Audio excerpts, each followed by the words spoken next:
رحمة للعالمين আল্লাহ তাআলা যারা রাসূল সাল্লাল্লাহু আলাইহি ওয়াসাল্লামকে রহমত হিসেবে পাঠিয়েছেন, শুধু মুসলমানদের নবী ছিলেন না, সমস্ত সম্প্রদায়ের সমস্ত মাখলুকের নবী হিসেবে আল্লাহ তাআলা তাকে প্রেরণ করেছেন। এই মহামানব তার আগমন এবং তার অভাব তিনি এক পদভ্রষ্ট ব্যক্তিত্বরা তদানীন্তন সময়ে ইরাক সরকারের ইরাক দেশের তদানীন্তন সরকার মুজাফফরউদ্দিন কোক 604 হিজরিতে যখন জুলুস এবং মিলাদ কিয়াম এই কুপ্রথা তদানীন্তন সময়ে ইরাক সরকার করেছিলেন।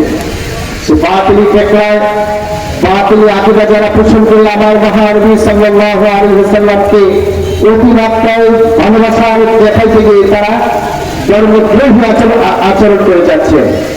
ফরজের খবর নেই, আমার পূর্ববর্তী বক্তা বলে গেছেন, ফরজিয়তের ধার ধারে না, ইসলামী শরীয়তের হুকুম আহকামের ধার ধরে না। ভণ্ড যারা এখানে আশিকের রাসূল জিলাপির আশিক তাবারকের আশিক, আমি বলবো ভাই আপনারা ভুল পথ পরিত্যাগ করে সঠিক পথে আসুন। আপনারা আমাদের এই সমাজে আপনাদের সাথে আমরা বিতর্ক জানাইতে চাই না। আপনাদের ভুল পথে আছেন, আমাদের উদাত্ত আহ্বান, আমরা আপনাদেরকে আবার আহ্বান করছি, আসলে আমরা একই থাকার নিচে আসি। আমরা আশিকে প্রকৃত আশিকের রাসূল হিসেবে যেন আমাদের জীবনটাকে ধরতে পারি, এই বলে আমি আবার কথা শেষ করছি। আসসালামু আলাইকুম ওয়া রাহমাতুল্লাহ।